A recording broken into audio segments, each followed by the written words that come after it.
Assalamualaikum warahmatullahi wabarakatuh. Selamat datang di channel kami para calon pelayan tamu-tamu Allah. Semoga dalam keadaan sehat dan baik. Di dalam video ini, kita akan fokus belajar mengenai soal-soal KAD petugas haji tahun 2026. Silakan fahami karakteristik soal-soal latihan ini jika ingin lulus menjadi petugas haji tahun ini. Dan jika ingin versi lengkapnya terkait modul dan bank soal petugas haji, silakan hubungi nomor admin kami pada tautan deskripsi video ini. Mari kita awali belajar kita dengan mengucapkan lafaz basmalah. Soal ujian calon ketua kloter PPIH 2026. Soal 1. Seorang ketua kloter menghadapi situasi di mana 40% jemaah kloternya mengeluh kelelahan ekstrim setelah pelaksanaan wukuf di Arafah. Beberapa jemaah lansia menunjukkan gejala dehidrasi ringan hingga sedang. Sebagai ketua kloter, keputusan yang paling tepat dan sesuai prosedur adalah A. Segera menghubungi petugas kesehatan kloter dan tim medis untuk pemeriksaan menyeluruh, mendistribusikan cairan elektrolit, serta melakukan pendataan jemaah yang memerlukan penanganan khusus. B. Menganjurkan semua jemaah untuk beristirahat total dan melewatkan ibadah sunnah agar kondisi membaik dengan sendirinya. C. Membagi jemaah menjadi kelompok kecil dan meminta yang kondisinya baik untuk membantu yang lemah tanpa melibatkan tenaga medis. D. Langsung membawa semua jemaah yang mengeluh ke rumah sakit terdekat tanpa melakukan pemeriksaan awal. E. Menunda pelaporan kondisi jemaah kepada TPHD sampai situasi benar-benar gawat untuk menghindari kepanikan. Jawaban yang tepat dari soal di atas adalah A. Pembahasan dari pertanyaan di atas yaitu bahwa penanganan kondisi kesehatan jemaah pasca wukuf merupakan tanggung jawab kritis ketua kloter yang harus dilakukan secara sistematis dan terukur. Pilihan A adalah jawaban yang tepat karena mengikuti prosedur standar penanganan kesehatan jemaah yang meliputi koordinasi dengan petugas kesehatan kloter sebagai langkah pertama, tindakan preventif dengan pemberian cairan elektrolit untuk mengatasi dehidrasi, dan dokumentasi kondisi jemaah untuk pelaporan serta tindak lanjut. Ketua kloter wajib mengaktifkan sistem koordinasi kesehatan yang telah ditetapkan. Pilihan B tidak tepat karena mengabaikan penanganan medis yang diperlukan dan hanya mengandalkan istirahat pasif. Pilihan C berbahaya karena mengandalkan jemaah awam tanpa supervisi medis profesional. Pilihan D berlebihan dan tidak efisien karena tidak semua kondisi memerlukan penanganan rumah sakit. Pilihan E melanggar kewajiban pelaporan dan dapat membahayakan jemaah karena penundaan informasi kepada tim pemandu haji daerah. Soal 2. Dalam sebuah kloter yang dipimpin seorang ketua kloter, terjadi konflik antara dua kelompok jemaah mengenai pembagian kamar di Pemondokan Madinah. Kelompok pertama merasa berhak mendapat kamar yang lebih dekat dengan masjid karena mayoritas anggotanya lansia, sementara kelompok kedua merasa pembagian sudah sesuai manifest. Sebagai pemimpin yang adil, langkah yang harus diambil adalah A. Memihak kelompok lansia karena mereka memiliki kebutuhan khusus dan mengubah pembagian kamar sesuai permintaan mereka. B. Mempertahankan pembagian sesuai manifest tanpa mempertimbangkan kondisi fisik jemaah untuk menjaga objektivitas. C. Mengadakan musyawarah dengan melibatkan kedua kelompok, mengevaluasi kondisi fisik jemaah berdasarkan data kesehatan, dan membuat solusi redistribusi yang mempertimbangkan keadilan dan kebutuhan khusus. D. Menyerahkan keputusan kepada pihak hotel untuk menghindari konflik internal kloter. E. Mengundi pembagian kamar secara acak agar terlihat adil di mata semua pihak. Jawaban yang tepat dari soal di atas adalah C. Pembahasan dari pertanyaan di atas yaitu bahwa kepemimpinan ketua kloter dalam mengelola konflik harus mengedepankan prinsip musyawarah, keadilan, dan pertimbangan objektif.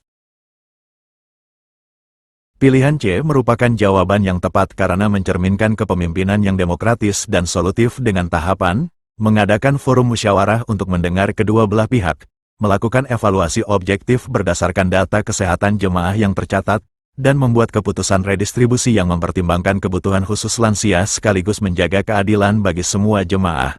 Pendekatan ini sesuai dengan prinsip manajemen kloter yang mengutamakan kesejahteraan jemaah berbasis data. Pilihan A tidak tepat karena terkesan memihak tanpa proses musyawarah. Pilihan B kaku dan mengabaikan prinsip fleksibilitas dalam melayani jemaah berkebutuhan khusus. Pilihan D melepaskan tanggung jawab kepemimpinan. Pilihan E terlalu menyederhanakan masalah dan mengabaikan pertimbangan kebutuhan khusus yang seharusnya menjadi prioritas. Soal 3. Seorang ketua kloter menerima laporan bahwa terdapat 15 jemaah yang kehilangan paspor dan kartu identitas lainnya saat berada di Makkah. Kejadian ini terjadi menjelang pelaksanaan wukuf. Tindakan administratif dan koordinatif yang harus segera dilakukan adalah A. Menenangkan jemaah dan menunggu sampai selesai wukuf baru mengurus kehilangan dokumen agar tidak mengganggu ibadah. B. Segera melaporkan kejadian kepada TPHD dan Konsulat Republik Indonesia di Jeddah, membuat surat kehilangan, mendampingi jemaah ke kantor imigrasi Arab Saudi, serta memastikan jemaah membawa fotokopi dokumen sebagai identitas sementara. C. Meminta jemaah untuk mengurus sendiri ke konsulat karena ini tanggung jawab pribadi masing-masing. D. Hanya membuat surat keterangan kehilangan dari kloter tanpa melaporkan ke pihak berwenang. E. Mengumpulkan dana dari jemaah lain untuk membiayai pembuatan paspor baru tanpa koordinasi resmi. Jawaban yang tepat dari soal di atas adalah B. Pembahasan dari pertanyaan di atas yaitu bahwa kehilangan dokumen perjalanan merupakan situasi kritis yang memerlukan penanganan administratif segera dan terkoordinasi. Pilihan B adalah jawaban yang tepat karena mencakup prosedur lengkap penanganan kehilangan dokumen, pelaporan kepada TPHD sebagai atasan langsung untuk koordinasi dan dokumentasi, pelaporan ke Konsulat Republik Indonesia di Jeddah yang berwenang mengeluarkan surat perjalanan laksana paspor, pembuatan surat kehilangan sebagai dokumen pendukung, pendampingan ke kantor imigrasi Arab Saudi untuk laporan resmi, dan penggunaan fotokopi sebagai identitas sementara. Ketua kloter bertanggung jawab penuh dalam memfasilitasi proses administratif ini. Pilihan A berbahaya karena menunda penanganan dapat mempersulit proses kepulangan. Pilihan C melanggar tugas pendampingan ketua kloter. Pilihan D tidak memenuhi prosedur resmi yang diperlukan untuk pengurusan dokumen pengganti. Pilihan E tidak sesuai prosedur pembiayaan yang seharusnya ditanggung BPKH atau jemaah bersangkutan sesuai ketentuan. Soal 4. Seorang ketua kloter mendapat informasi bahwa cuaca ekstrim dengan suhu mencapai 48 derajat Celcius akan terjadi saat pelaksanaan mabit di Musdalifah. Berdasarkan pengalaman tahun sebelumnya, kondisi ini berpotensi menyebabkan heat stroke pada jemaah. Langkah antisipatif yang paling komprehensif adalah A. Melanjutkan kegiatan sesuai jadwal tanpa perubahan karena mabit adalah rukun haji yang tidak boleh ditinggalkan. B. Melakukan briefing khusus kepada jemaah tentang bahaya heat stroke dan cara pencegahannya, memastikan setiap jemaah membawa air minum cukup, berkoordinasi dengan tim kesehatan untuk siaga penuh, menyiapkan titik istirahat berpeneduh, dan membuat sistem pemantauan berkala kondisi jemaah. C. Meminta semua jemaah untuk membawa payung dan air minum tanpa persiapan khusus lainnya. D. Mengurangi durasi mabit tanpa koordinasi dengan pihak berwenang. E. Memisahkan jemaah lansia untuk tidak ikut mabit demi keselamatan mereka. Jawaban yang tepat dari soal di atas adalah B. Pembahasan dari pertanyaan di atas yaitu bahwa penanganan situasi cuaca ekstrim memerlukan persiapan komprehensif yang melibatkan aspek edukasi, logistik, dan koordinasi medis. Pilihan B adalah jawaban yang tepat karena mencakup pendekatan holistik manajemen risiko, briefing khusus untuk meningkatkan kesadaran jemaah tentang bahaya dan pencegahan heat stroke termasuk gejala awal yang harus diwaspadai, persiapan logistik air minum yang memadai untuk mencegah dehidrasi, koordinasi dengan tim kesehatan kloter dan petugas medis untuk kesiapsiagaan penuh, penyiapan area istirahat berpeneduh sebagai tempat evakuasi sementara, dan sistem pemantauan berkala melalui petugas kelompok untuk deteksi dini jemaah yang mengalami gangguan kesehatan. Pendekatan ini sesuai dengan prinsip duty of care ketua kloter. Pilihan A mengabaikan aspek keselamatan jemaah. Pilihan C terlalu minimal dan tidak mencakup aspek medis. Pilihan D melanggar ketentuan pelaksanaan rukun haji. Pilihan E diskriminatif dan tidak sesuai prinsip inklusi dalam pelayanan haji. Karena lansia tetap berhak melaksanakan rukun haji dengan pendampingan khusus. Soal 5 dalam perjalanan menuju Armina untuk melontar jumrah. Bas kloter yang dipimpin seorang ketua kloter mengalami kecelakaan ringan yang menyebabkan 5 jemaah mengalami luka lecet dan 2 jemaah mengalami gegar otak ringan. waktu pelaksanaan lontar jumrah tinggal 3 jam lagi. Prioritas tindakan yang harus dilakukan adalah A. Memaksa semua jemaah untuk tetap melanjutkan lontar jumrah agar tidak melewatkan waktu pelaksanaan rukun haji. B. Segera menghubungi layanan darurat, memindahkan jemaah yang terluka ke fasilitas kesehatan terdekat, melaporkan kejadian kepada TPHD dan petugas Arab Saudi, mengatur transportasi pengganti untuk jemaah yang sehat, serta mendokumentasikan kronologi kejadian. C. Hanya memberikan pertolongan pertama di lokasi tanpa membawa korban ke fasilitas kesehatan untuk menghemat waktu. D. Melanjutkan perjalanan dengan bus yang sama karena kerusakan tidak terlalu parah. E. Membatalkan seluruh kegiatan lontar jumrah untuk kloter tersebut sebagai bentuk kehati-hatian. Jawaban yang tepat dari soal di atas adalah B. Pembahasan dari pertanyaan di atas yaitu, bahwa penanganan kecelakaan yang melibatkan jemaah harus memprioritaskan keselamatan jiwa dengan prosedur tanggap darurat yang terstruktur. Pilihan B adalah jawaban yang tepat karena mencakup protokol penanganan kecelakaan secara komprehensif, menghubungi layanan darurat Arab Saudi untuk penanganan medis profesional, evakuasi korban ke fasilitas kesehatan untuk pemeriksaan dan penanganan terutama kasus gegar otak yang memerlukan observasi medis, pelaporan kepada TPHD untuk koordinasi dan dokumentasi resmi, pelaporan kepada pihak Arab Saudi sesuai ketentuan hukum setempat, pengaturan transportasi alternatif untuk jemaah yang tidak terluka agar tetap dapat melaksanakan ibadah, serta dokumentasi kronologi untuk keperluan pelaporan dan klaim asuransi jika diperlukan. Pilihan A mengabaikan kondisi kesehatan jemaah yang mengalami gegar otak. Pilihan C berbahaya karena gegar otak memerlukan pemeriksaan medis mendalam. Pilihan D berisiko tinggi terhadap keselamatan. Pilihan E berlebihan karena jemaah yang sehat masih dapat melaksanakan ibadah dengan transportasi alternatif. Soal 6. Seorang ketua kloter menemukan bahwa data manifest kloter yang diterima dari PPIU mengandung kesalahan pada 20 nama jemaah dengan ketidaksesuaian antara nama di paspor dan nama di sistem. Hal ini baru diketahui saat sudah berada di Arab Saudi. Langkah koreksi administratif yang harus dilakukan adalah A. Mengabaikan kesalahan tersebut karena sudah terlanjur berada di Arab Saudi dan fokus pada pelaksanaan ibadah. B. Segera menginventarisir seluruh kesalahan data dengan detail, membuat berita acara perbedaan data, melaporkan kepada TPHD dan PPIU, berkoordinasi dengan petugas imigrasi untuk klarifikasi, serta memastikan pembaruan data di sistem untuk menghindari masalah saat kepulangan.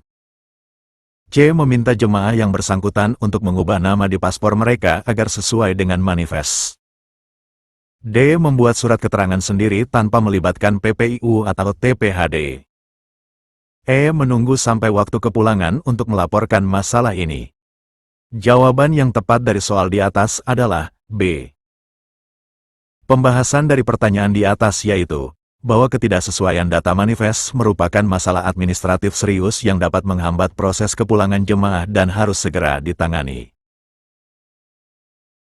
Pilihan B adalah jawaban yang tepat karena mencakup langkah-langkah koreksi administratif yang sistematis, inventarisasi lengkap semua kesalahan dengan mencatat perbedaan spesifik antara data paspor dan manifest termasuk fotokopi dokumen pendukung, pembuatan berita acara resmi sebagai dokumen legal yang menjelaskan temuan kesalahan, pelaporan kepada TPHD sebagai koordinator di Arab Saudi untuk tindakan korektif, koordinasi dengan PPIU untuk pembaruan database di Indonesia, komunikasi dengan petugas imigrasi Arab Saudi untuk klarifikasi dan memastikan tidak ada masalah saat proses keberangkatan, serta pemastian bahwa seluruh perubahan data terupdate di sistem untuk kelancaran proses kepulangan. Pilihan A berbahaya karena dapat menyebabkan masalah deportasi atau penahanan. Pilihan C tidak mungkin dilakukan karena paspor adalah dokumen resmi negara.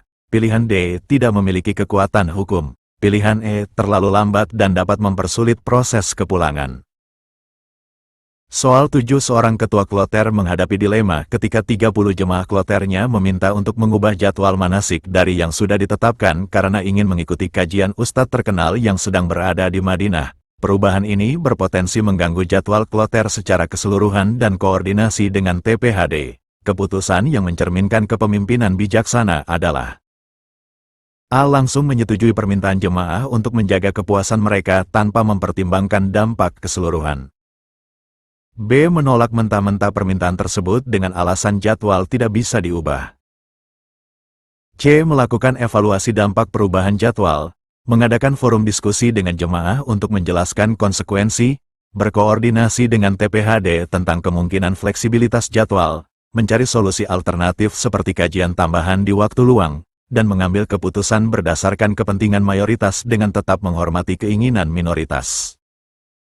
D. Menyerahkan keputusan kepada voting jemaah tanpa memberikan pertimbangan teknis. E. Mengizinkan 30 jemaah tersebut membuat jadwal sendiri terpisah dari kloter. Jawaban yang tepat dari soal di atas adalah C. Pembahasan dari pertanyaan di atas yaitu, bahwa kepemimpinan ketua kloter dalam menghadapi permintaan perubahan jadwal harus menyeimbangkan aspirasi jemaah dengan tanggung jawab koordinasi dan kelancaran program. Pilihan C adalah jawaban yang tepat karena mencerminkan proses pengambilan keputusan yang matang meliputi evaluasi dampak teknis terhadap jadwal keseluruhan termasuk transportasi dan koordinasi dengan pihak terkait, komunikasi terbuka melalui forum diskusi untuk menjelaskan implikasi positif dan negatif dari perubahan, koordinasi dengan TPHD untuk mengetahui ruang fleksibilitas yang tersedia dalam jadwal resmi, pencarian solusi kreatif seperti mengatur kajian tambahan di luar jadwal wajib sehingga tidak mengganggu program utama, dan pengambilan keputusan yang mempertimbangkan kepentingan kolektif dengan tetap menghargai aspirasi sebagian jemaah. Pendekatan ini menunjukkan kepemimpinan yang demokratis namun tetap bertanggung jawab. Pilihan A tidak mempertimbangkan aspek manajerial, pilihan B otoriter dan kurang komunikatif, pilihan D melepaskan tanggung jawab kepemimpinan dalam memberikan arahan, pilihan E berbahaya karena memecah kesatuan kloter dan mempersulit koordinasi. Soal 8. Seorang ketua kloter menerima keluhan dari beberapa jemaah bahwa petugas kloter bersikap kurang responsif dan terkesan acuh terhadap kebutuhan jemaah lansia. Setelah dilakukan pengecekan, ternyata petugas tersebut mengalami kelelahan fisik karena jam kerja yang panjang. Sebagai pemimpin yang efektif, solusi yang harus diterapkan adalah A. Menegur keras petugas tersebut di depan jemaah untuk memberikan efek jera. B. Membiarkan situasi karena kelelahan adalah hal wajar dalam penugasan haji. C. Melakukan evaluasi beban kerja petugas, mengatur ulang pembagian tugas dan jadwal shift agar lebih seimbang, mengadakan pertemuan dengan tim untuk meningkatkan motivasi, memberikan apresiasi atas kerja keras sambil menekankan pentingnya pelayanan prima, serta memastikan komunikasi terbuka untuk menyampaikan kendala. D. Langsung mengganti petugas tersebut dengan yang lain tanpa evaluasi terlebih dahulu. E. Meminta jemaah untuk lebih toleran terhadap kinerja petugas. Jawaban yang tepat dari soal di atas adalah C. Pembahasan dari pertanyaan di atas yaitu, bahwa manajemen tim yang efektif memerlukan pendekatan yang mempertimbangkan kesejahteraan petugas sekaligus kualitas pelayanan jemaah. Pilihan C adalah jawaban yang tepat karena mencakup solusi komprehensif. Evaluasi beban kerja untuk mengidentifikasi akar masalah dengan melihat distribusi tugas dan jam kerja setiap petugas, restrukturisasi pembagian tugas dan implementasi sistem shift yang lebih adil untuk mencegah kelelahan berlebihan, penyelenggaraan pertemuan tim untuk membangun kembali semangat kerja dan kohesivitas tim, pemberian apresiasi untuk mengakui kontribusi petugas sambil memberikan penguatan tentang standar pelayanan yang harus dipenuhi, dan penciptaan saluran komunikasi terbuka sehingga petugas dapat menyampaikan kendala sebelum berkembang menjadi masalah pelayanan. Pendekatan ini mencerminkan kepemimpinan yang suportif dan solutif. Pilihan A kontraproduktif dan merusak motivasi petugas. Pilihan B mengabaikan kualitas pelayanan jemaah. Pilihan D terlalu reaktif tanpa menyelesaikan akar masalah. Pilihan E memindahkan tanggung jawab kepada jemaah yang seharusnya menerima pelayanan optimal. Soal 9. Seorang ketua kloter mendapat laporan bahwa terdapat jemaah yang sakit keras dan memerlukan perawatan intensif di rumah sakit. Namun keluarga jemaah menolak perawatan medis dengan alasan lebih percaya pada pengobatan alternatif. Kondisi jemaah terus memburuk. Tindakan yang harus diambil berdasarkan tanggung jawab kemanusiaan dan prosedur adalah A. Menghormati keputusan keluarga sepenuhnya dan tidak melakukan intervensi apapun. B. Memaksa jemaah untuk dirawat di rumah sakit tanpa persetujuan keluarga. C. Melakukan komunikasi persuasif dengan keluarga jemaah dengan menjelaskan kondisi medis secara detail, menghadirkan tenaga medis untuk memberikan edukasi, menawarkan second opinion dari dokter lain, tetap menghormati hak keluarga namun mendokumentasikan penolakan secara tertulis, serta melaporkan situasi kepada TPHD untuk koordinasi lebih lanjut. D. Menyerahkan tanggung jawab sepenuhnya kepada tenaga medis tanpa keterlibatan ketua kloter.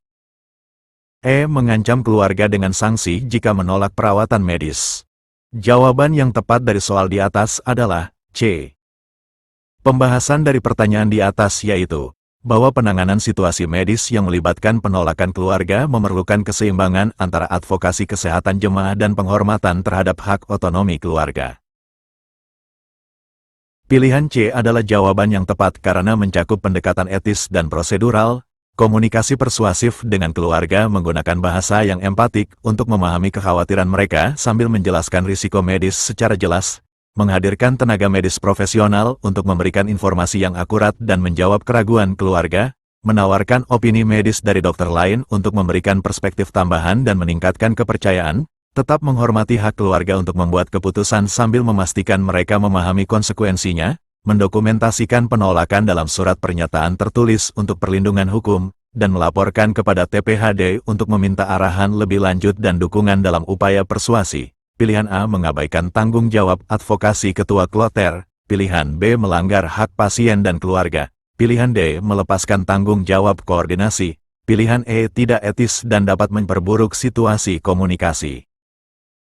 Soal 10. Seorang ketua kloter menghadapi situasi di mana pihak penyedia catering mengurangi porsi makanan jemaah hingga 30% dari yang seharusnya disediakan sesuai kontrak. Jemaah mulai mengeluh kelaparan dan kekurangan gizi. Hal ini terjadi di tengah pelaksanaan rangkaian ibadah haji. Tindakan tegas yang harus dilakukan adalah A. Menerima kondisi ini dan meminta jemaah untuk bersabar karena sudah terlanjur terikat kontrak.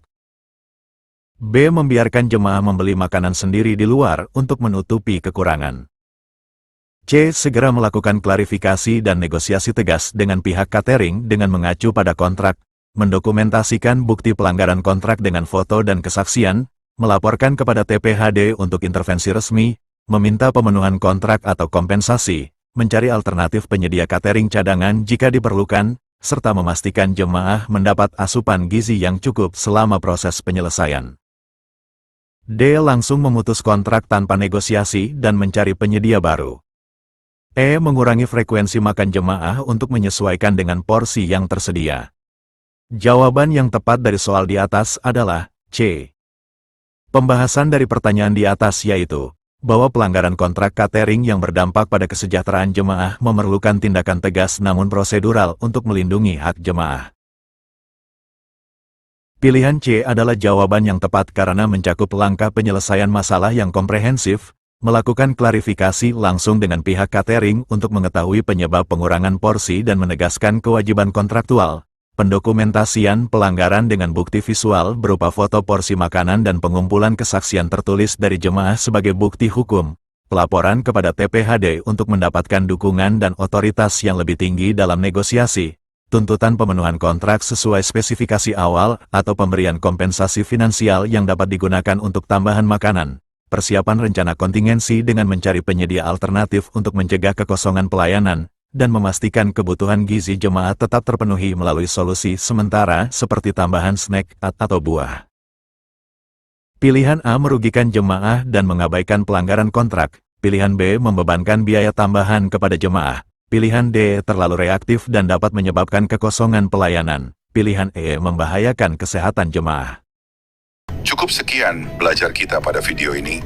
Mari kita akhiri dengan lafaz hamdalah. Semoga bermanfaat dan dapat menambah khasanah keilmuan kita menghadapi ujian seleksi nanti. Terima kasih sudah menyimak dari awal sampai akhir video ini. Terima kasih bagi sudah subscribe. Wassalamualaikum warahmatullahi wabarakatuh.